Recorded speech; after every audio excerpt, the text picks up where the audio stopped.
All right. What's up, everybody? My people in Manhattan, the Boogie Down Bronx, Queens, all the way up to Staten Island, my home borough, Brooklyn. Okay, I'm gonna do another entry to the Greatest of All Time series. This one's gonna be on Mr. O'Shea Jackson, aka Ice Cube. Okay, now I've been inspired to do this video because Ice Cube's been getting a lot of, unjustified backlash in the media, in the liberal media, and by black people because he said he had a meeting with Donald Trump for a CWBA, a contract with Black America. Okay, that's supposed to be beneficial for the black community, but people know, like I said, I'm apolitical. Conservative Republicans, liberal Democrats, two fingers on the same snake for my opinion. But hey, if Cubans will work, it's fine. Of course, like I said, he's been getting a lot of blowback because, of course, liberals are so fucking emotional, especially liberal blacks, so fucking emotional. Liberal Negroes, like, it's just wild. But so now I'm gonna do this video, kind of going through Ice Cube's career and his legacy, and why he deserves more respect. So he's one of the greatest rappers of all time, and probably definitely one of the most influential rappers of all time when you look at his career. Okay, but most people my generation, like I said, I'm a hip hop head, came from a family of hip hop heads. I'm saying, but most people my age, my generation, I was born in the early 2000s, know Cube for Boys in the Hood, and more for his movies than his music. Boys in the Hood, Friday, Barbershop, All About the Benjamin, First Sunday with Tracy Morgan, movies like that.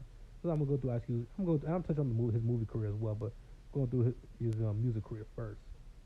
Okay, of course, Cube is probably one of the biggest stars in the history of hip hop, superstars. I mean, dude did music, movies, and the Big Three basketball league, which I'm gonna get to later on in this video. But let's go through Ice Cube being the greatest of all time. Look at his run and look at his legacy and lasting impact on hip hop.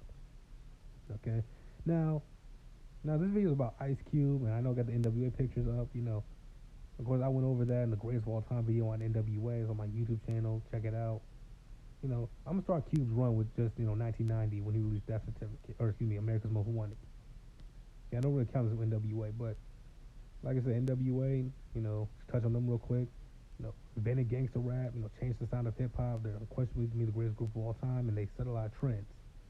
One trend, which might seem irrelevant, but as you can see, they got on LA Kings hat, LA Raiders hat, and LA Dodgers hat. They're kind of the first rappers, at least, to do that, to put on a hat or sports memorabilia to rep their city.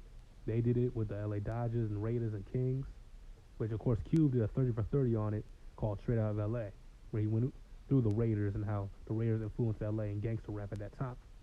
Okay, motherfuckers in New York, I've seen niggas in New York wearing Raider hats just because they look dope, but I've seen New York, the rappers wear the Yankee caps. In Atlanta, they wear the Braves caps. Chicago, they wear Bulls gear. Shit like that. But that's one of the things NWA did. But let's get to Ice Cube. Okay, Ice Cube released this album, America's Most Wanted, in 1990. Legendary album, very great album. I highly recommend it. It's kind of a political, kind of gangster rap album. You know what I'm saying? Now, that's the thing about Cube. Cube, he's always kind of like had his foot in both lanes.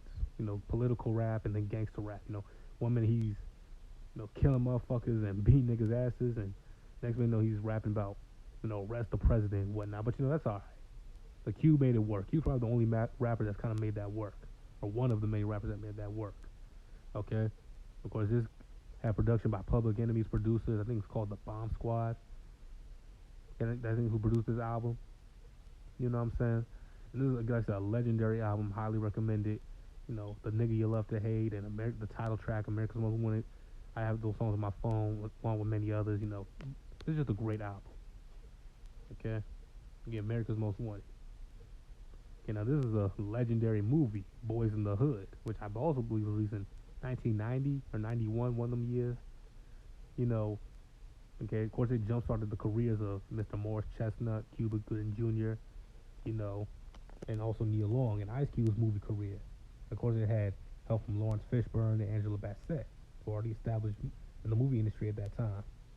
Like I said, this was the first Hood film. It kind of set the trend of Hood films that came out in the 90s, early 2000s, which I'm going to do a video on. I think I said that in one of my other videos. I'm going to do a video on like what happened to Hood movies or something like that. Movies like this. Because, these movies are very enjoyable. But, yeah, this was that first movie that kind of set that genre of urban drama films or urban comedy films, whatever you want to call them. And Cube has his hand in most of them. Okay. Of course, here's him as Doughboy in Boys in the Hood, and of course, and notice this: Doughboy and Ricky didn't have fathers, and they both ended up dead. Or yeah, Doughboy and Ricky. But Trey, he did have a father, and he went off to go to, I believe, he went to Morehouse College, became successful. Just having a father. I mean, of course, and he had both parents in his life. He had his father and his mother. They didn't live together, but he had both those energies, especially the father. Ricky and Doughboy didn't. Of course, Ricky had a baby early. He was kind of, I won't say soft, but a little sensitive. And he ended up getting killed. And of course, Doughboy got killed. He's clearly a Crip. Okay. Now this is Cube's album, Death Certificate. And Ice Cube's first four albums were all classics. Okay. America's Most Wanted, Death Certificate, The Predator, and Lethal Injection. First four are classics. Everything after that, it was kind of okay, but these definitely are classic, legendary albums. Cube had a fifth straight classic album. I mean, people can argue that the War and Peace albums were classics. People can argue that. I don't really look at them as that. They're great albums, but I don't really look at them as that. But DMX, Outkast, and Kanye West, the only rappers. First five albums were all classics. And Cube's first four were classics. If you want to count Straight Outta Compton, you can say, fine, that's five. Yeah, this, of course, had the diss track No Vaseline, one of the greatest rawest diss tracks, probably the greatest rawest diss track of all time in hip hop. You know what I'm saying? They did, because of course they called Cube, Benedict Arnold called him a traitor, and Cube responded back by, destroying them. I was gonna say ethering them, of course, ether hadn't came out yet, so he just obliterated them. Okay, now this is the album of The Predator, which came out in 1992. The legendary track Today Was a Good Day. Legendary Ice Cube song, probably his most famous song, successful song. Again, this is Lethal Injection. Okay, like I said, first four albums, all classics, all helped put on West Coast gangster rap. Okay, paved the way. This and his NWA work, and of course, Too Short and E40 and the other dudes, the Dog Pound and Snoop and all that stuff. I covered all that in the NWA Chris One Time video. Now this is another kind of classic movie. This is a hood movie, but it's a classic movie. Well, I don't consider it a hood movie, but it's called Higher Learning. It's going to star Ice Cube, Lawrence Fishburne, Omar Epps, and Michael Rappaport. Okay. Now we all know this movie, Friday. Jump started the career of Mr. Chris Tucker, because he wanted to do the Rush Hour films after this and the aftermath. I hope he's back for the last. This Cube's gonna do another movie called Last Friday, but hopefully he does. Hopefully Chris Tucker comes back. Okay, this is probably the greatest hood / urban movie, whatever you want to call it, of all time. Okay, you know why? This one in Boys in the Hood. You know why? Because everybody can quote one line from this movie, whether it's this damn scene or Bye Felicia or whatever. Everybody, Smokey back here taking the shit. Here's Felicia. Bye Felicia. Everybody quotes this film. Everybody can quote one line from this film. Okay, every scene always had like a classic, moment in it. Of course, when Smokey and Ice Cube, or when Smokey and Craig were out on the porch and they were playing Rick James, Mary Jane, and Dr. Dre had the song Ring a Ding Dong. Of course, by this point, Eazy had passed away, and they all made amends with all that. So of course, Dre did a song for this. Okay, now this is another film Ice Cube did called Anaconda, starring, of course, the lovely Miss Jennifer Lopez. Wonder if Cube got the hit. Jennifer Lopez also did another film called Selena, 97. Those films kind of jumpstarted her career. Wonder if Cube got the hit. Lucky motherfucker. Okay, now this is The Players Club. This film jumpstarted Lisa Ray's. Like Ice Cube, that's the thing about Ice Cube. He jumpstarted, in his films, he jumpstarted people's careers. The films he did, especially the earlier ones, jumpstarted people's careers. J-Lo, you could say Selena one did, but that's fine. Lisa Ray, Chris Tucker, Morris Chestnut, Cuba Gooding Jr., Neil Long, all those guys went on to become successful in the film industry afterwards. Of course, Omar did. He had done Juice before Higher Learning, so Omar was kind of already established. But Neil Long went on to do more films. He was on The Fresh Prince of Bel-Air for a while. Then, of course, they reunited for Are We There Yet? Cuba Gooding Jr. went on to do legendary classic films. Lisa Ray went on to do films. Chris Tucker, of course, like I said, the Rush Hour films. No, Cube's movies have jump-started many of people's careers, so he deserves credit for that. And like I said, he crossed over from the music to movies with like smoothness. So him, Queen Latifah, of course, she went into TV, that '90s show Living Single. Those two kind of mirror each other to me, Ice Cube and Queen Latifah. Okay, here's another motherfucker, Ice Cube jumpstart, who Ice Cube helped jumpstart his career, Mike Epps, in Next Friday. Okay, of course, Mike Epps wanted to do things, of course, mainly with Cube, but he wanted to do stand-up specials, become a very very successful comedian in the aftermath. And of course, his Friday After Next, you could say it's Cat Williams' first film, which kind of blew him up, put him on per se. Where you see Terry Crews in the background there, and of course, let me not forget to mention Tommy Tiny Litter Jr., aka Debo. Ice Cube kind of made him a household name in Friday film. Ice Cube's put people on in terms of movies, so I give him credit for that. Even though people say Cube didn't pay them, like AJ Johnson, who played Ezel in Friday, he was also the bouncer in Players Club. Said Cube didn't pay him, so that's why he didn't get paid for Friday. Nobody got paid for Friday. All that stuff. It's all about the Benjamins, in which, of course, are Cube, Mike Epps, and the lovely Ava Mendez, who was already established by this point. So I can't really give Cube credit for putting her on. Of course, you could say Denzel put her on. And this Barbershop, Anthony Anderson, Cedric the Entertainer, this one got even into acting. Okay, so he went on to get a TV show after this. It's called Eve. She played a fictionalized version. I think character's name was Shelly or some shit like that. But yeah, she went on to do things after this. Eve, could talk all the black shit all fucking day, but goes home and plays stepmom to a white billionaire. Ain't that a bitch? Ain't that some bullshit? Anyway, the black women don't say shit about the black women on the internet. Don't say shit about that. I wonder if she was playing stepdaddy to a black billionaire, would they say anything? Or, or if a black man was playing stepdaddy to a white woman's billionaire kid, I don't know. I don't know how that would go.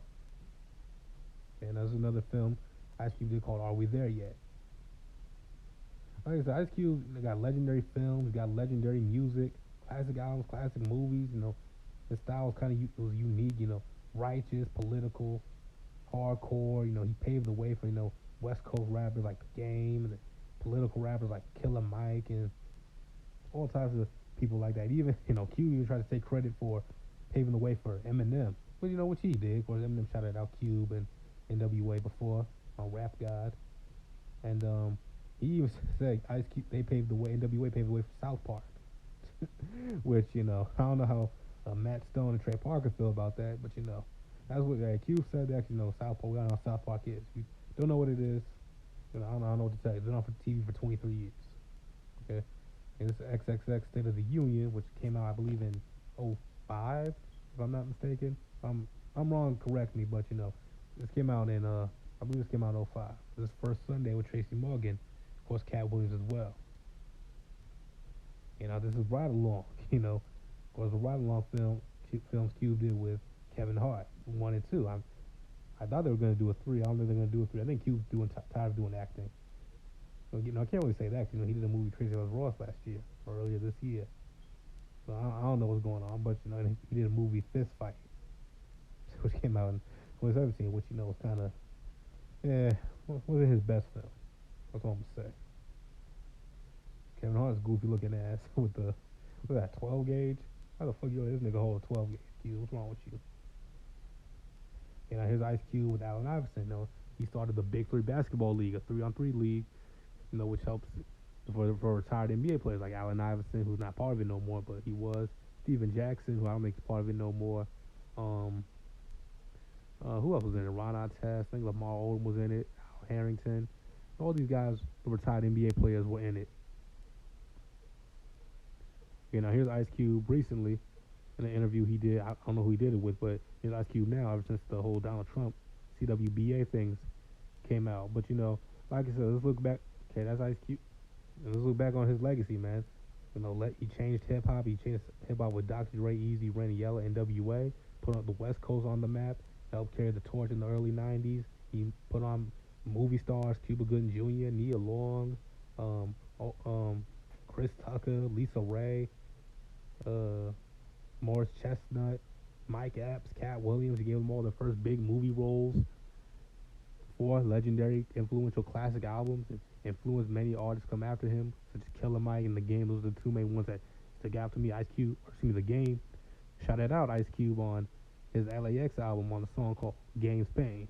So Ice Cube's my favorite rapper. Y'all niggas can't tell me nothing. And Ice Cube, he's definitely one of my favorites and definitely one of the greatest of all time. So all you motherfuckers who want to get mad at him for associating with Donald Trump, like yo, Donald Trump has really exposed these motherfuckers, these liberal motherfuckers, their mind states and how mentally disturbed they are, how mentally unhealthy they are. He really has, man. Like niggas who associate with Donald Trump, there's any black like Steve Harvey or Ray Lewis, Jim Brown, Floyd Mayweather, Kanye West, Mike Tyson, Don King, Dennis Rodman, Fady, and now Cube. People just lose their minds. Oh my God, they're clones. They're stuff, blah blah blah. Like, yo, man, let me tell you something. If Donald Trump wins the re-election, I would not be surprised if the suicide rate amongst women or people who identify as liberals go up. I know that sounds dark, but don't be surprised if that happens. Like motherfuckers, these women, these liberal women here in New York, and like especially like the people in the village. Lord have mercy, people in the village and in certain parts of Brooklyn. Brooklyn is not what it used to be. The Brooklyn you hear Biggie Smalls and Jay Z rap about. As much as I hate to admit this, especially you out of town motherfuckers, you know, it ain't like that no more. I mean, of course, there's still gotta be aware of Brooklyn. Brooklyn's real. Mainly like the central, eastern parts of Brooklyn. East New York, East Flatbush. Bed-Stuy, Crown Heights, Canarsie. Places like eastern going into central Brooklyn, you gotta worry about. But other parts, it's kind of like an East Coast version of the Bay Area. Okay, the village in Manhattan, like lower mid Manhattan, going into certain parts of Brooklyn. It's kind of it's an East Coast version of the Bay Area. I know I got off topic, but that's just how I feel. But anyway, back to this, man. But these motherfuckers are gonna be driving off the